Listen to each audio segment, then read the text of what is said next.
everyone. So happy to see you all here. Really excited. There may be a few more people strolling in here in the next minute or two, but we'll go ahead and get started. My name is Melinda. I work here in the reference section of the library, and have been honored to work over the years with Joni Shaver at the Blount County Community Action Agency Office on Aging for the Focus on Seniors series. Can y'all hear me okay? Okay, great, thank you.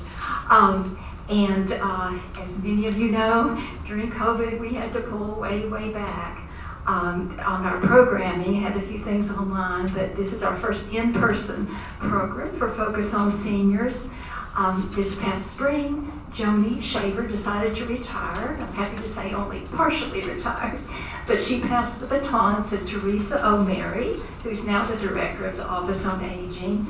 And I'm just delighted to be able to work with her. She is so dedicated also. And also Terry Stewart, who has been helping us with programming in the past and will be speaking today. And Teresa will have more to tell you about her when she introduces her in a moment. But I just want to welcome you to the library. There are resources on the tables which they are going to tell you more about. There are a few things from the library also you're welcome to pick up after the program, including some little bookmarks that tell you about our oncoming programs, including in October. We will have the State Health Insurance Assistance Program called SHIP, who will be coming to make appointments with individuals to help one-on-one with decisions about Medicare supplements and that sort of thing. So that's such a maze. It's great to have individual assistance with that. So there'll be information on contacting them.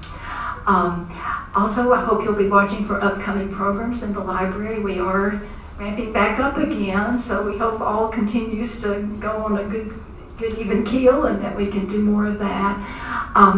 And another thing I will mention, I was telling a coworker about the fact that we're working on the Focus on Seniors programs, and she said, you know, I just have been reading some books lately that have characters who are older characters, and she's like me, she's in the demographic where we're in the Medicare group.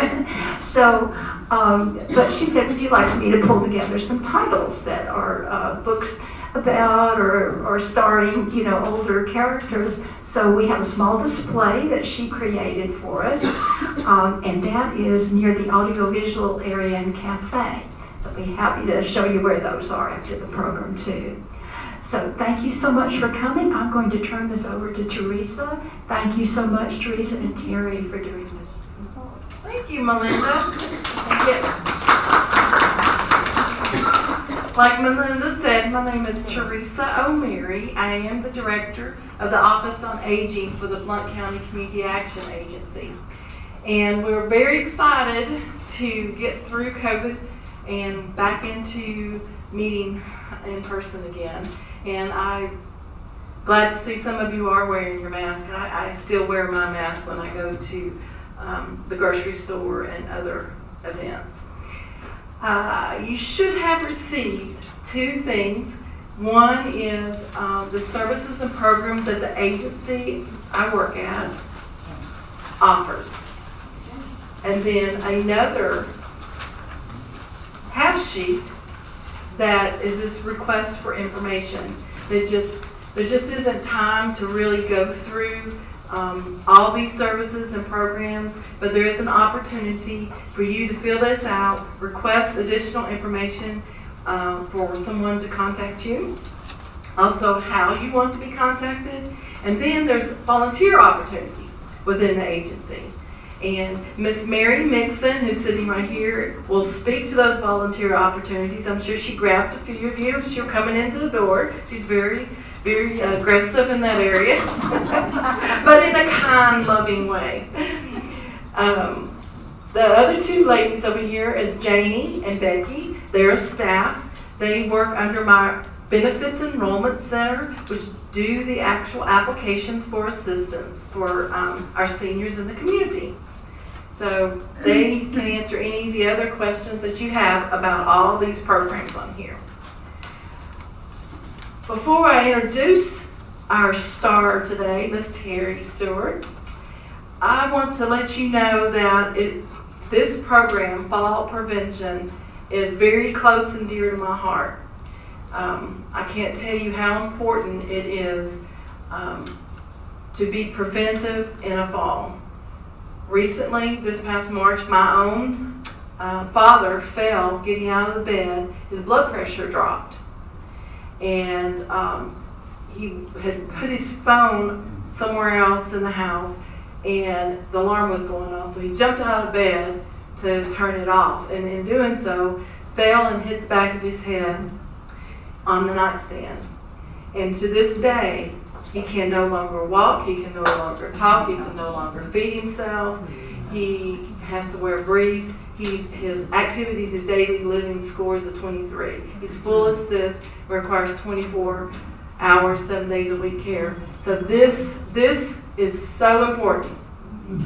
Make sure before you leave that you get copies we put together, materials that are going down that back corner. You can take more than one, so if you have a family member or someone that you know that would benefit from this information, you're more than happy. We've prepared enough for 50 people. There are not 50 people here. It quit working.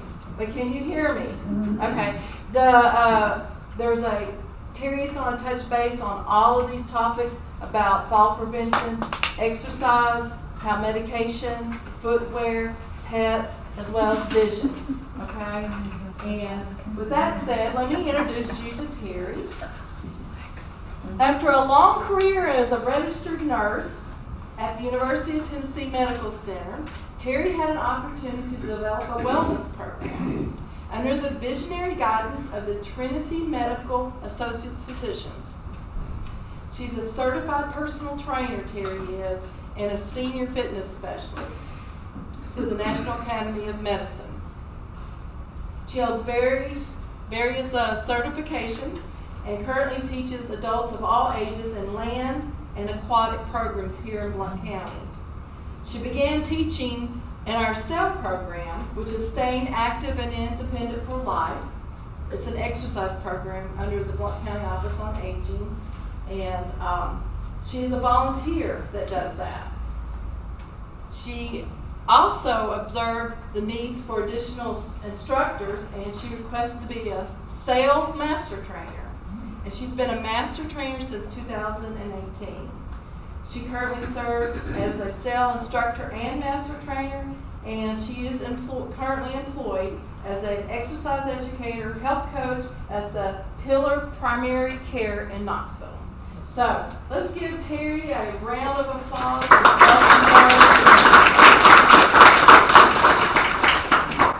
Well, thank you all, and I'm used to teaching exercise, so and for an aquatic area, that I'm really loud. So you may have driven by, some of you may know that, that are around there. It's hard, isn't it, Mo, when we're out there in that. Oh, yeah. And we have to project our voice, so I'm pretty good about that. And so also I teach at Springbrook during the summer, so if you've ever driven by the pool and you think, well, look at all those people out there in that pool doing water exercise outside, that looks like that'd be fun.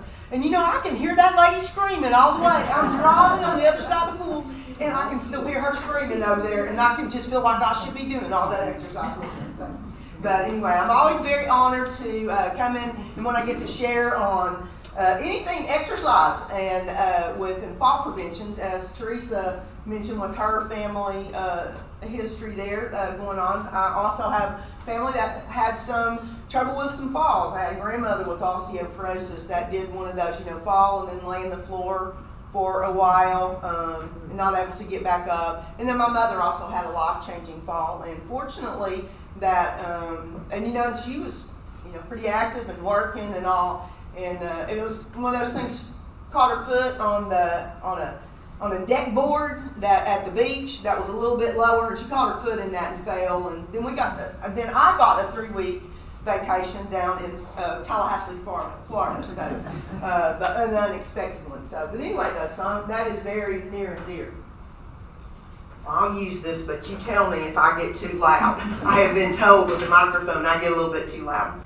So, but anyway, though, I love that the library does this whole series. There's a lot of great classes in there. And even if it's something that you don't need yourself, then I would encourage you to take it and you'll share it out there in your community, because we all have our community of people that we're around. It might be your Sunday school class or your some type of social group, or maybe for your own family. Because does anybody knows like somebody that they need this education, but they're maybe not here?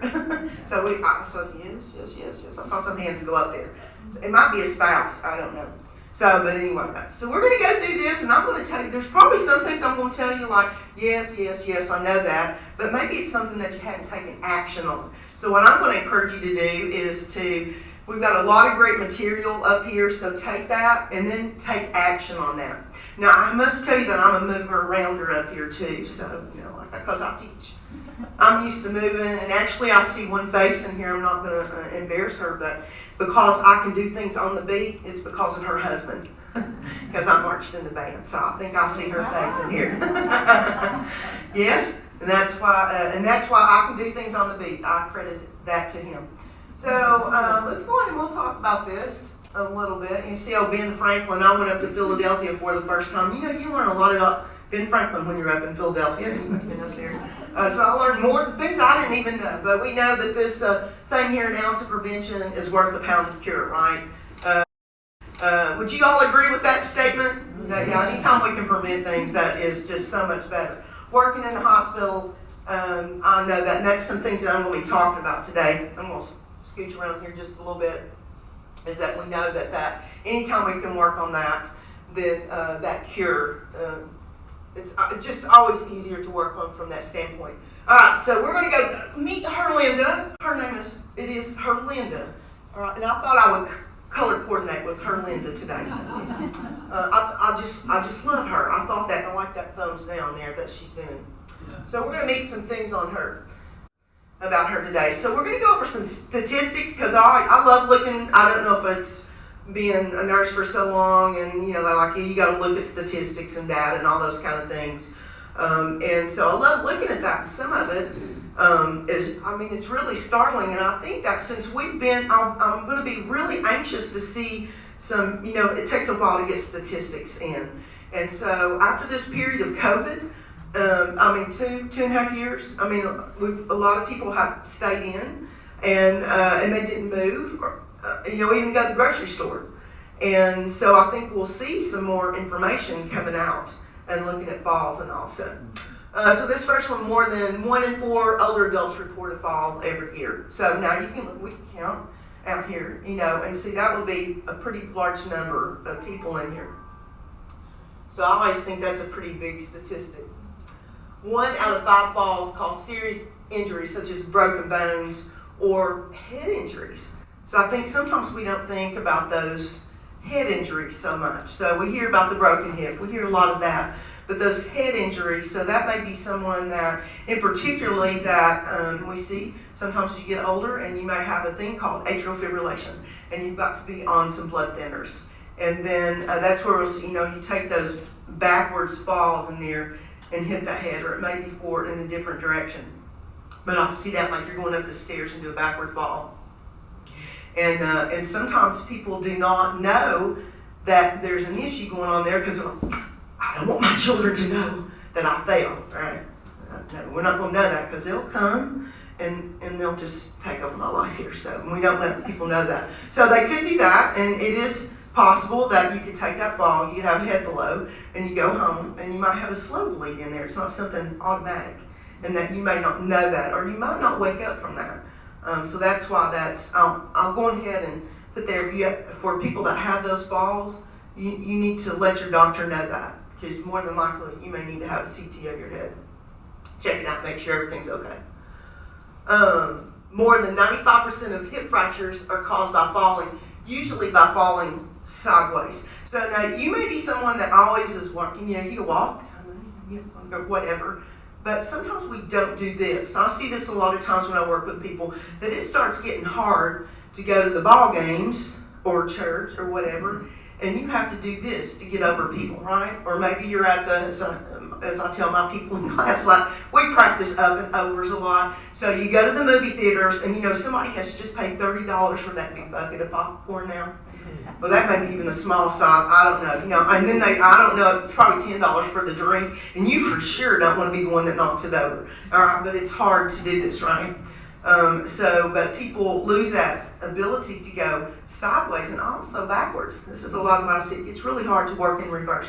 And I like my people to work in all directions.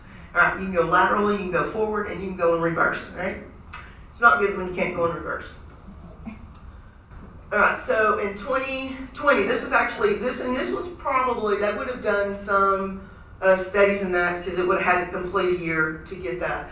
36,508 older adults aged 65 and older died from preventable falls, and over 2.8 million people were treated in the emergency department. So, I mean, you may have read something about this, that some people avoided going to the emergency room during COVID. Did y'all read about that? So I wonder if that number is not higher, because a lot of people avoided that during that time because they didn't want to go, all right, because they were afraid. Rightly so. We didn't know all this stuff that was going on. So I would wonder about that figure there. And over the past 10 years, the number of older adult fall deaths has increased 59%, while emergency room visits have increased 19%. So that's quite a bit. And again, that we may see some alterations in those figures once we get going into and get more recent figures in there. So does any of those numbers there? And I'm like, oh wow, I didn't. Okay, I knew it was high, but maybe I didn't know that, or so I think those statistics. So that's why Herlinda's giving that a thumbs down. All right. So, but we know we're going to work on that prevention. Okay. I like that. She looked very just stunning there. All right. I'm wondering now, what can I do to prevent falls? And that's what I hope. And that's probably why you all are here today. So we're going to go through some things in here, and there we go. All right. Now, I'm an exercise person for more than one reason. And so, just from some of y'all know my personal story or not, but I discovered that exercise was really an important thing. So, not rusting. Does anybody like you don't move and then you like, maybe some of y'all currently exercise and then you have that long weekend that you didn't move, or you got company or you do something different and you're like, can't move. Does anybody get out of the car like that? I did a big Labor Day weekend. I did a 1,500-mile journey over the weekend, and but I had to work my flexibility. I would have been sitting like that too. So moving is really a critical thing, and I just can't tell you all how many benefits there are to exercise. And even I've had people come in and they were busy. They were doing life. They were working, and they didn't have time to exercise. Because their job was busy, and that don't start exercising until later in life.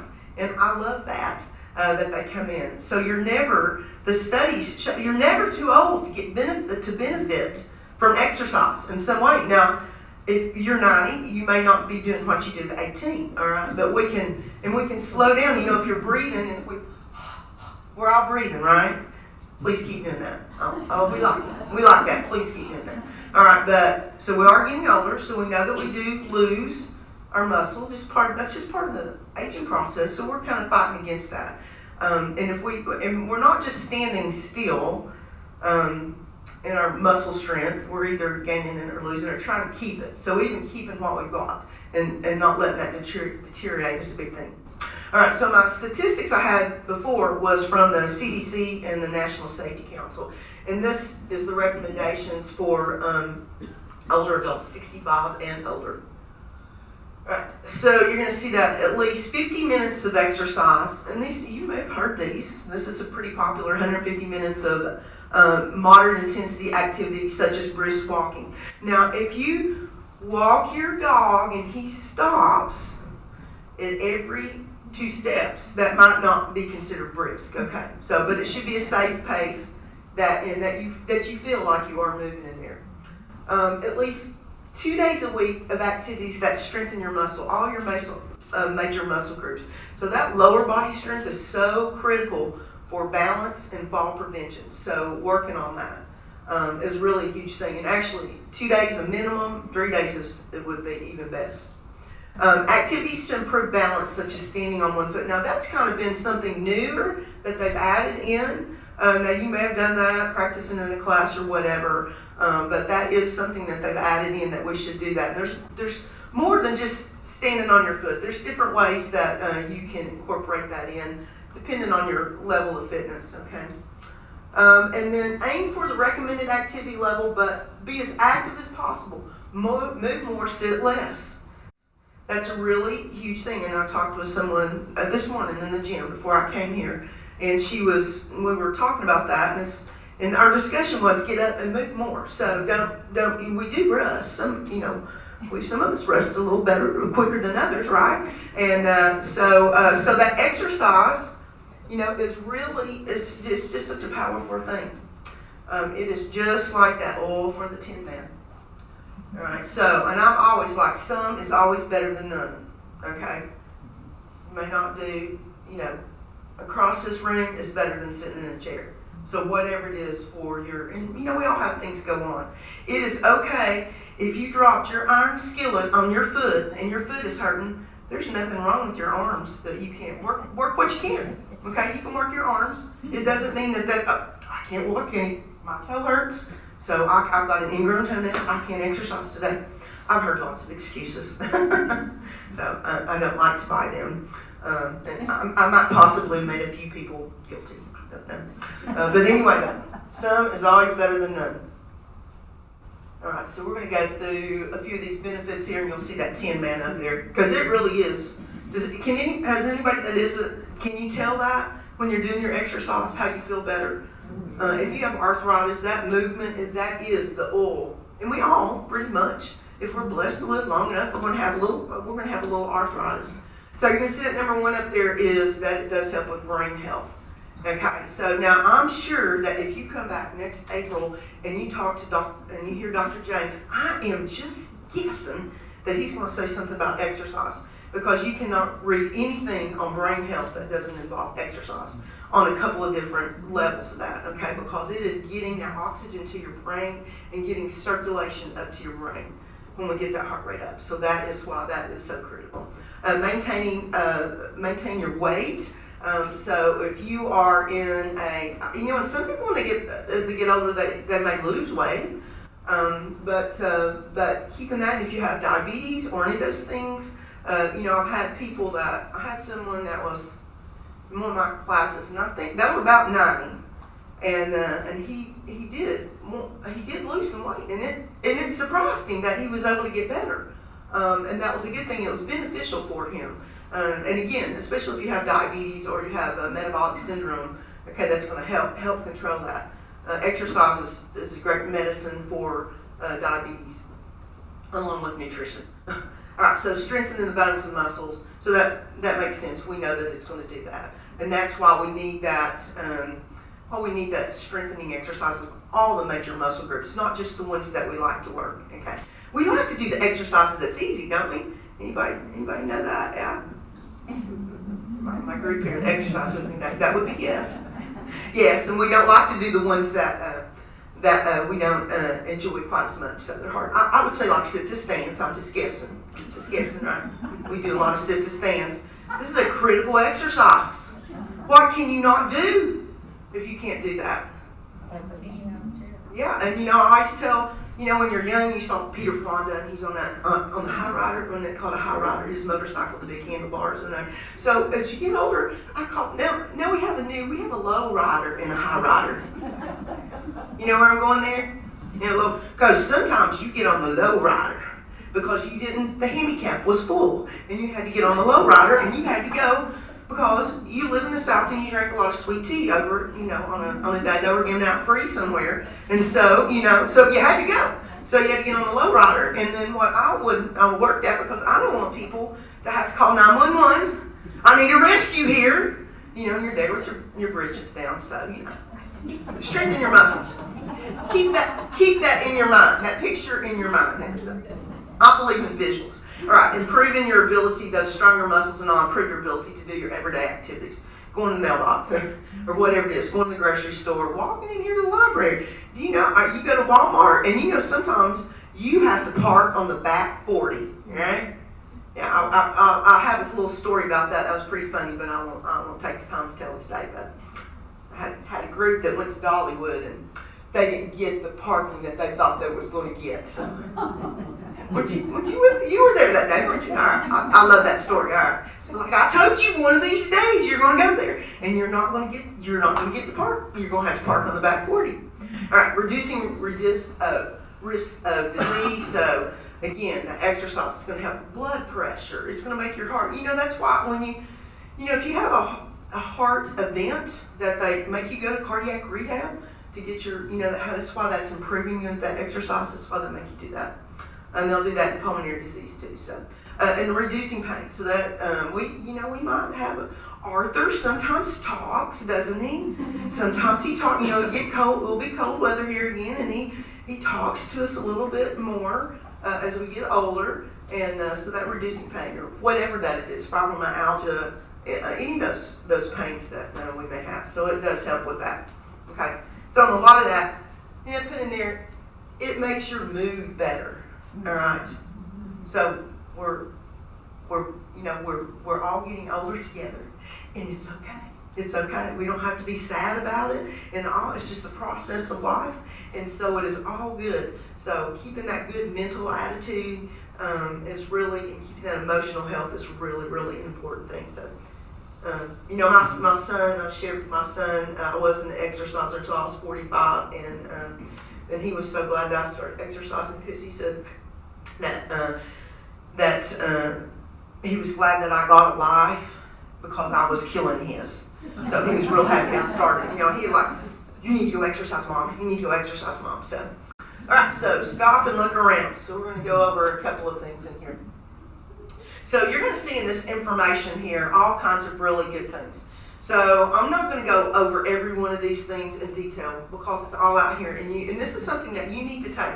So you may have gotten one of these checklists to go around your home and see if your home is safe to be around. So be it a grab bar, is it that you've got more clutters, the throw rugs, and those kind of things in there, and looking and going through your house. Is it lighting? Does anybody notice that? Sometimes your vision gets a little different and it seems a little darker than it used to be. You have cataracts. I still have one cataract here, and I can certainly tell a difference in the lighting. But making sure, so take that and actually go through each one of those checks on there. I can see right there in that picture, that house. For a lot of people, that grass, just being on that might be a risk because it's a different surface. It may be that those stairs, and they've not got a nice big pretty, they do have something you could grab on, but it may not be. The lighting may or may not be too good there. So go through all of that safety check and go through your home. All right, pets. That can be an issue there. I know we love our dogs and we love our cats and all, and they love us, so they want to be right underneath our feet, don't they? So there is a thing in here on pets. I hear people that have, they're out there walking Fluffy, and Fluffy sees a squirrel. Okay, Fluffy might be a big dog, right? Or even a small dog, and that jerk pulls you off, right? If you can't react to that fast enough, they can pull you over. So there's some things in that material that if you have or somebody that you know about that. Sometimes does anybody have grand dogs? Yeah, I don't have grandchildren, I have a grand dog. So I probably feel more nervous taking care of the grand dog than I would if it was an actual child. So it may be that you don't have a dog all the time, but that would be something that you want to know, that because you were valued and you got to keep the grand dog for a weekend. I was a nervous wreck when I got asked to do that finally. So don't lose the dog. Don't lose the dog. Don't let the dog die. Don't let it eat anything it's not supposed to. Take care of the dog.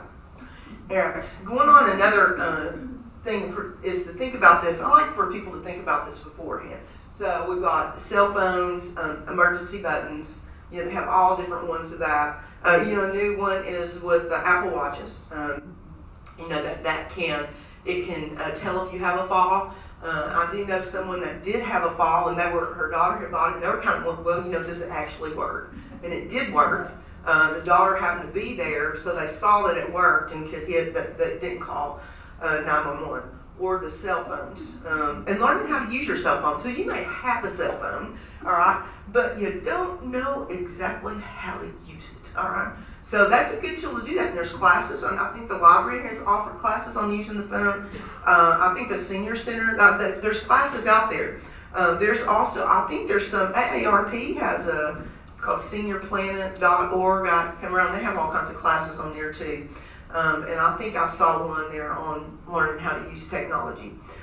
So that may be one that you can think about it ahead of time. All right, so that, you don't want to be like, I really should have got that phone and I should pick that up as you're laying there pondering, looking at the stars as you inadvertently have had a fall or something, because you may not get up. Now I want to share one thing that I didn't think about. I did some training in Atlanta a couple of weeks ago, and this was pretty interesting, I thought, is that this guy was from, our trainer lived in Florida, and there was 13,000 people in his community that they exercised with. And one of his people that he worked with took his phone with him, and he's going to take a shower. So he set his phone, where would you set it at? On the scene, because you're not going to take it in the water with you and get it wet. So, and he did have a fall when he was in there, and he couldn't get up. So, but what he did was, hey Siri, call 911. I don't think I would have thought about that.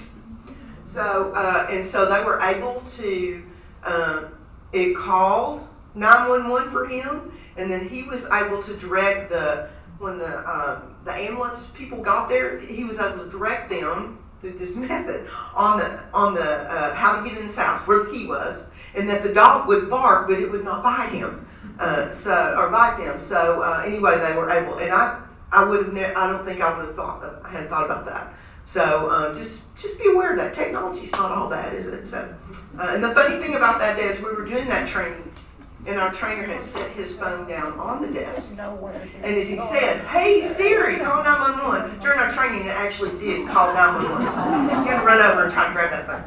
It was pretty fun. All right, so be thinking about those things before you need them. Get used to carrying your phone. Learn how to use it. Get a 12-year-old neighbor kid to come in and show you how to use your phone. They know how to do that. Just let them show us, pay them, you can pay them in candy, all right? Shoes. Now, shoes are maybe something that someone doesn't think about. Now, I want to bring about some information on that, and you're going to see that there is footwear, an article on that. So now this is what, the reason this is really, I've seen someone fall because of this issue, and I saw someone that I was doing some testing on them, and of course I was there and stabled and gate belt, all that kind of thing, but I saw this almost fall, and it was related to shoes. So now we know who has a pair of those house shoes you've had for 15 years, and they're worn down, they don't have a back on them, you don't want to go buy another pair of them, because these just feel so good. They just feel so good. You don't want to get another one. So, a lot of those house shoes don't have a back on them like that. Of course, this is a flip-flop, all right, in there. So, but these backless shoes they're not good. Also, if you have arthritis in your toes, you have to work to keep these shoes on, don't you? If you've got one like this, a flip-flop or whatever, a slide, might be just a sandal, but you have to work to keep that on there. So if you have arthritis, now think, your toe, if you have arthritis in those toes, they're kind of like, it may be like this anyway. And then you're having to really work to hold that shoe on, isn't it? So just keep your toes cramped up in there. So throw these out when you go home. Right. Now, another thing on shoes. So now I know a lot of people, because by the time we get to be 39, we might, and I'm just guessing that we all might be 39 in here, right? Maybe, somewhere there. All right, that we may have some foot problems, all right? You may have some swelling in your feet. That's not uncommon for people. And you may have, by a little shoe like this, a little ballet slipper, it's they're easy to get your feet into, they're easy.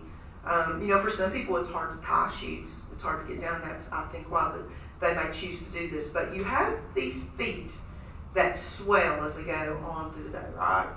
So what happens to this shoe? Well, it gets stretched out, doesn't it? And then what do? Well, you go to bed, have your feet up, and then your feet go down. But your shoes are still staying big, all right? And that was what I saw, that was exactly what was happening with this lady, okay? Because it wasn't with the swelling in her shoe. Your house shoes could be that, like that as well. So the answer to that is having some type of shoe that's a lace-up shoe. Like I wear, have lace-up shoes, tennis shoes on there, or just some type of, or it may be, if it is hard to tie your shoe, because I know I had a lady I trained, and that was her goal, to be able to tie her shoes so her husband wouldn't have to. She didn't want to have to ask her husband. And so the day that she tied that shoe, I mean, it was like, it was like the Olympic, we need to give you a gold medal because you were able to do that. It was such a huge thing for her, and just daily life. And but another option would be to have a Velcro shoe, all right? If that Velcro wears out, throw them shoes away and go get you another pair, okay? So, but be aware of that, because that is, and think about that swelling, it does stretch those shoes out. Where if you've got a lace-up shoe, like a tennis shoe, and there's 1,000 different kinds of tennis shoes, and they're all different, and our feet all fits a little differently, but that would allow you to change it out by the laces, all right, depending on the shoe. All right, so can you tell that has been one of my recent pet peeves in there? So I've been cognizant of that, because I think some of these things we just don't think about. All right, my third point in here is asking questions, and don't be shy. I know y'all can tell I'm a really shy person, right? I'm sure. That would be no. In all those years I spent, my computer's shy. It doesn't want to switch over there. Her Linda is saying, no, I don't want to stay there. I don't want to ask questions in there. All right. That's why we always have a plan B. So I'll make sure I don't miss any of my points in here. So asking, I might have to put my glasses on. Make sure I say it. So, medications can have a lot of side effects. All right. So that one thing is to ask questions about medications. So we know that people that are on 4 or more medicines, and maybe even less than that, all right, can affect your can have a risk, can make you a risk for falls. Okay. So that may not be, know that you're going with your doctor and asking your pharmacist. The pharmacist, oh my goodness, they're so wonderful, and you know what? They're supposed to answer your questions. So, and that may be you take your big bag of medicines in there and think about the things, there's a lot of stuff over the counter too, and there's lots of supplements in there, and they all have interactions. And so taking that with you and asking. And a point on that, you may have been on a blood pressure pill that recently, here in the past year, had a pharmacist speak to us. And you may have been on a blood pressure medicine for a long period of time. And you think, well, I've been on it for 20 years, so why would I change? But your body and how it metabolizes medicine, or it may be interacting with something. And so you may be having some problems related to that. So make sure that you look at your medicines, and you just don't, if you have to, I know, whatever pharmacist that you're working with, and let them know, because, oftentimes you have, well, I've got my heart doctor, and then I've got my lung doctor, and I've got my endocrinologist, I've got my rheumatologist, so, you have all these different doctors that may be prescribing medicine for you, so your pharmacist or your primary care doctor can help you do the overview of that, and make sure those medicines aren't causing a problem, especially if you start dizziness, or you start noticing, oh gosh, I stand up and I feel like I'm going to fall down. Any of those type of things, any issues like that. Another thing is asking about is your nutrition. Our nutrition plays a part. We've heard about calcium, and we've heard about vitamin D. Most people are low in vitamin D. When I worked in the hospital, we never checked anybody with for vitamin D, because that wasn't normally something we looked at if you had pneumonia. We were dealing with an acute problem, not a chronic problem. But when I started working in a doctor's office, it's like, everybody's low in vitamin D, okay? Because we told to stay inside and put all our sunscreen on and all that. And we work a lot inside. So looking at those type of things, and it may be that you might need to meet with a nutritionist, a dietitian. So ask that. and see if you need to do that, and make sure that you get your protein and all your ingredients. That is just our body, just like we are. I like to think about if you're making a recipe. So you're making the Colonel's chicken, all right, that recipe, we want it the same from place to place, all right. But it takes specific ingredients, so making sure that you're getting that in your nutrition. And as you get older, does anybody notice that maybe things your taste buds might change there a little bit, and maybe your digestion is different, and maybe you have an issue like a Halen hernia or something like that. So it may be, don't be shy, you may ask for that. Oh, it switched. Like magic. Did it do it on its own, or did somebody come up here behind it? Well, technology. Okay. So anyway, though, ask questions. All right? Ask for help with making your home safe. All right. So I went and helped several family members in there, and sometimes people just get in poor health, and it's just harder to do all of that. Cleaning stuff out, and so it is okay to ask for help. I know I've had people that have those, smoke detectors, and they're up high, and they don't need to be on the ladder, and they call the fire department, and they come and change that for you. So you got an Eagle Scout there, and your Boy Scout that can come help you do that. So don't be afraid of asking for help, and don't be embarrassed by it. Don't be embarrassed by it. Just ask for help. We all need help sometimes. Scheduling regular eye and hearing exams. So I think we know a lot about the eyes, don't we? We know to go check that out. I know I had someone recently where that something had gotten hard that wasn't normally hard. And then she went and had her vision. Well, it was a vision issue in there. And so she had to go and she had to get new glasses and all. And so that really, doing stairs, all of those things, depth perception, all those things made it better for us. So when you start having some changes in that, it may be related, if something's gotten hard, it may be related to your vision or in hearing. Now, I've been taking that on as one of my things I've been wanting to learn a little bit more about hearing and its effect with balance. We know the inner ear controls, works with the balance. We have that. And then it's almost like you get the inner ear. And we live in East Tennessee with all these sinus problems, right? That might affect our inner ear. And then we have our hearing itself. So I've been reading more. I was reading more studies about, and I went and sat with an audiologist and to pick his brain here recently. And he said they did a lot of studies during COVID on hearing, or just studies in relation to hearing, and during COVID because of social isolation. And we're sitting at home. Somebody may not be calling us or whatever. And so that they were seeing this with, there's no input in these portions of the brain because this is what does our hearing, is our brain in here, okay? And so that they were, okay, so it's like something isn't being used. So there's a problem. You'll see that here. I've been reading that in regards to hearing loss and dementia. Has anybody seen any articles on that here recently? I've seen that in there. But that kind of makes sense about not using it. So now, when have you had your hearing checked? Well, I hadn't had my Austin. I think I probably had it done in 2nd grade. Maybe in high school. How long? When are you supposed to get your hearing checked? And he told me probably every year you need to get it checked. And so, because he said most people, it's 5 to 7 years after you already have a problem before you start, before you get it checked or you do anything with it. Okay.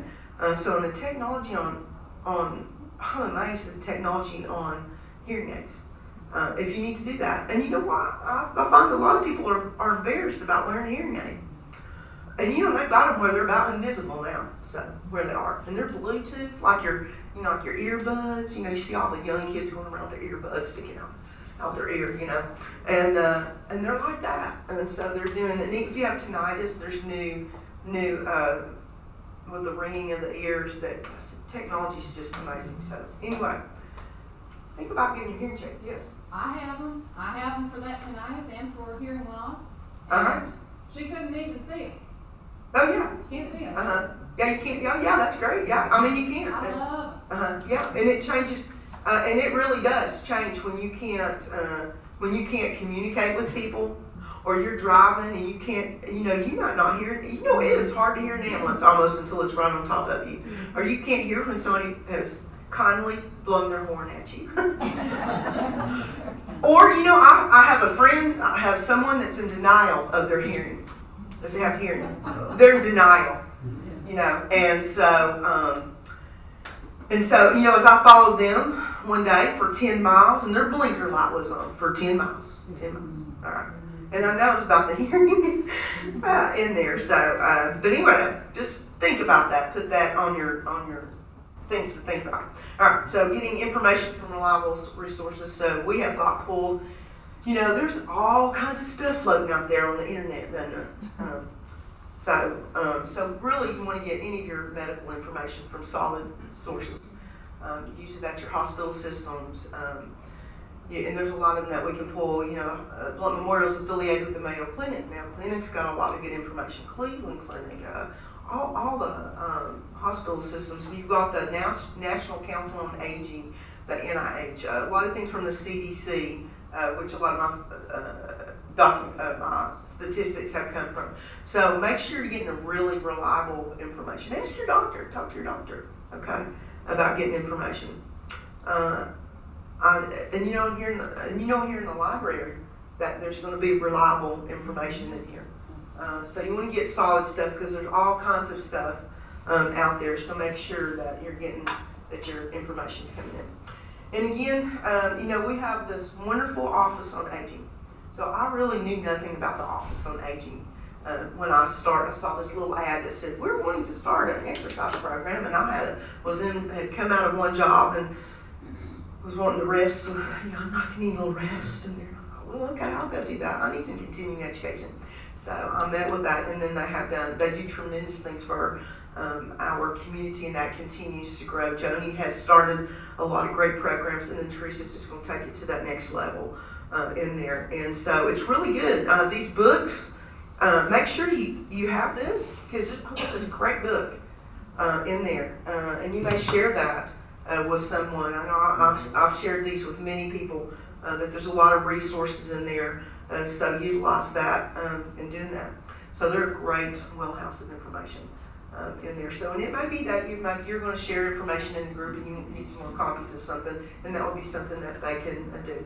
I'm going to look at Teresa and make sure. I am saying that is okay that I do that. And share your information out. So wherever you are, because whatever your circle of people is, all right, we all have a circle. And so we want to share this because we want to, we like our people, right? Well, most of our people. We probably like most of our people, all right? And we want to keep them strong. And I don't want to be, I'm like, I would love to see, okay, I worked in the hospital for a long time. And I really like working on this preventative side much better.